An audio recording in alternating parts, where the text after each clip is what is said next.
Hi Capricorn, welcome to Higher Source Tarot for a tarot reading for all Capricorn, Sun, Moon, Rising, and Venus. Thank you to all of you for your support, and I appreciate you. I send you love, I send you positive energy every day and appreciate you. And if you are new here, welcome to you. I post new readings every Friday, then again on Monday. So if a reading doesn't resonate, come back in a couple of days. You can watch a new reading. You could also check other parts of your chart, or even look around on Mondays, because the style of reading is different every week. There's a pick a card reading, there's a love reading, and I do monthly, and I'll have a yearly reading, a predictive reading that comes out in December. That one's fun. And if you like tarot and you like the channel, I'd love to invite you to subscribe to Higher Source Tarot. Whoops, I'm gonna let that come out. There we go. All right, what advice do you have for Capricorn? Sun, Moon, Rising, and Venus. What does Capricorn need to know, please? All right, so we have a clarifier here that decided to present itself, and then we'll have our tarot reading and an Angel Answers Oracle card reading. You got the Nine of Wands, oh boy, the Ten of Swords, the Three of Cups, the Devil, the Star. That's interesting. I do like to see that. You've got the Nine of, that's cool too, the Nine of Cups, the Fool, and the Three of Pentacles. Well, you've got, somebody's got, I mean, I feel like they are almost obsessed with you, okay? Whoever this is, they can't get you off of their mind. I do feel like they're manifesting you. They're probably doing a lot of things, watching lots of YouTube and stuff like that, feverishly trying to manifest you. You also have you and your own energy here. So we've got Capricorn, Aquarius, and Gemini here. We've got all the other elements though too. But, you know, when we start to see this showing up, you know it's going to be good, right? You know, I do feel like there's been some kind of a situation where maybe you put a lot of effort into it. With this Nine of Wands, it could have been a love relationship with the lovers popping out. You know, nines are all about completion, okay? And so whatever this is, you've gotten a new realization about, with that Ten of Swords, it may be, again, an ending. I do see somebody trying to come back, though. If there's an ending, they're looking for a new beginning.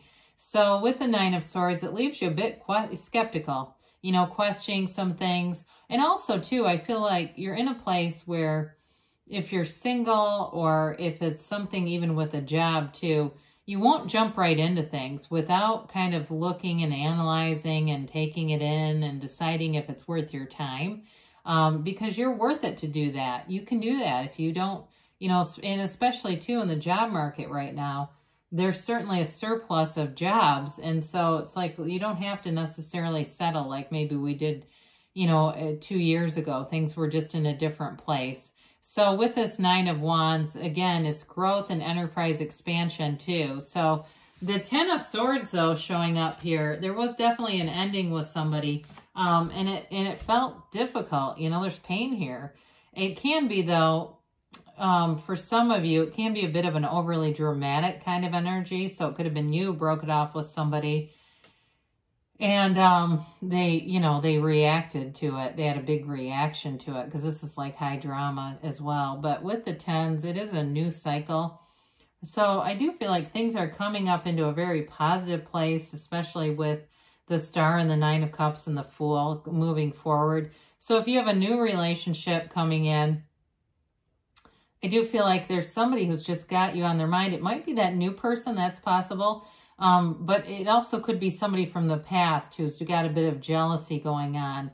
But, you know, they're going to have to accept it. You don't have to like it to accept it, I guess. Sometimes cross-watchers don't love readings like this because they think it's them. And it very well could be. If they relate to you're obsessed, I mean, you can't help that. So with the Three of Cups here, it's an energy of celebration. It's an energy, too, of growth and development.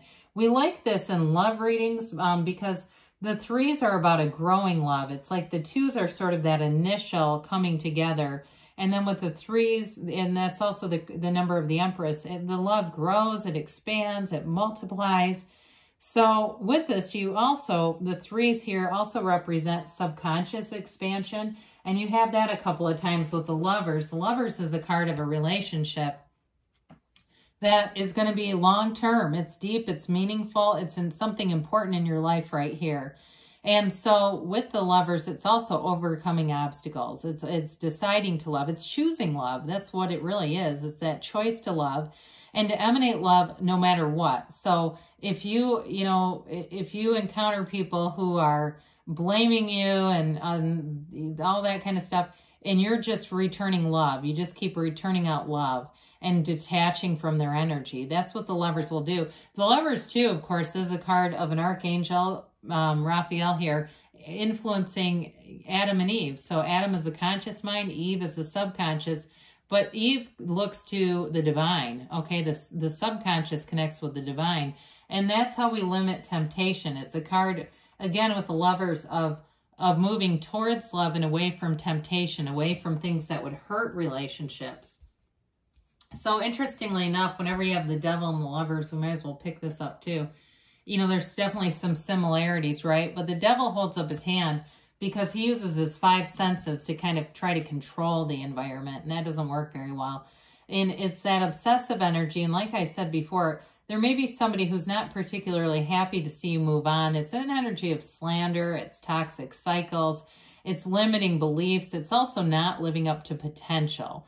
So in a relationship, I see it 2 ways in this reading. For some of you, I see it as a past person who regrets the past, who feels like things could have been different, and I feel like they almost feel like they weren't given a full opportunity. Like they keep saying, you didn't even give me a chance. But I do think with a new person, though, there is some obsessive thought there too, but I feel like it's on a little healthier level where they're just smitten, they're kind of giddy, it's fun for them to think about this relationship. And so I don't feel like it's a negative necessarily in that context. So we like the star, don't we? You've got Aquarius here.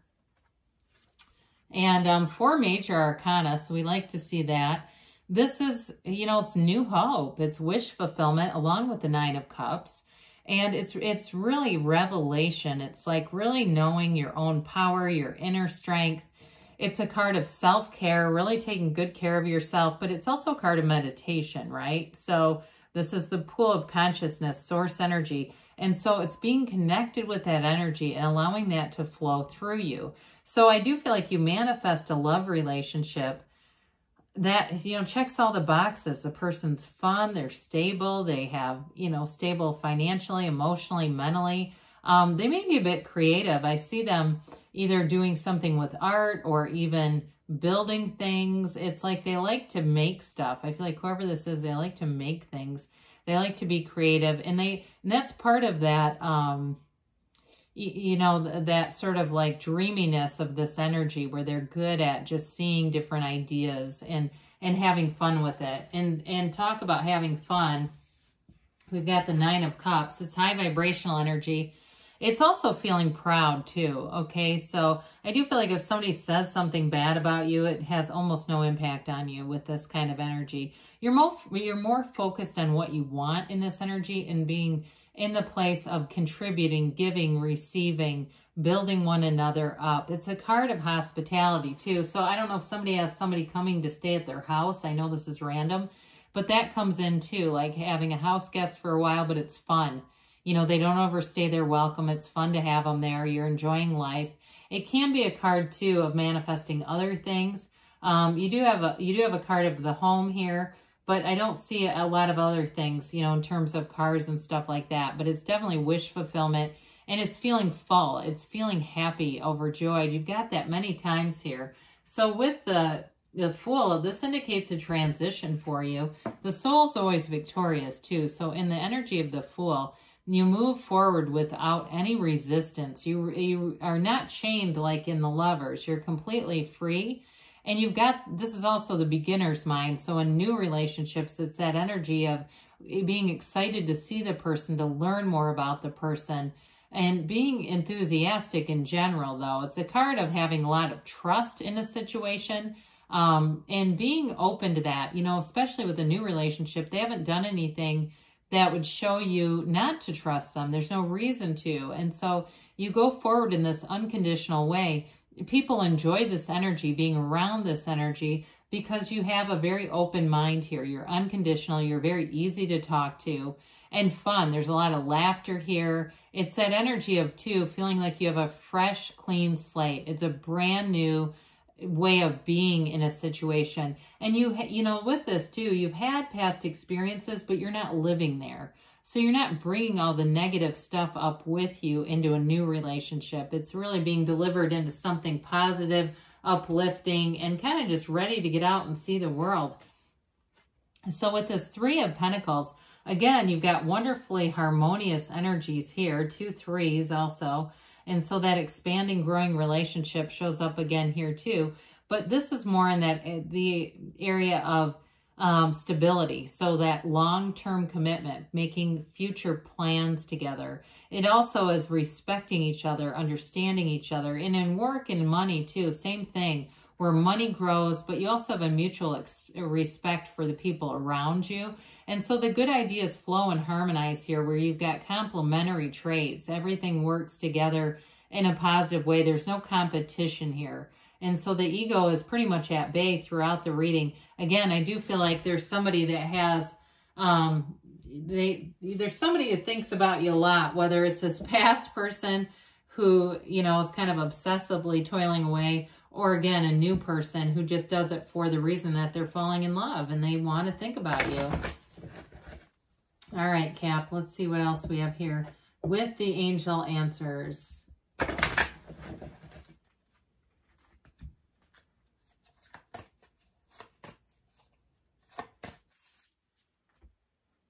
And here we go. You've got if you believe, so ask, believe, receive. We know that. Success, okay? Things are moving forward. There's much celebration in this reading. Improving health. And in that oftentimes is spiritual health, especially with something like the devil here. You know, it can be that just releasing yourself from something toxic. They say within the next few weeks. And you've got a yes. So good things are on the way for you, Capricorn. I love you, and I'll be back again soon.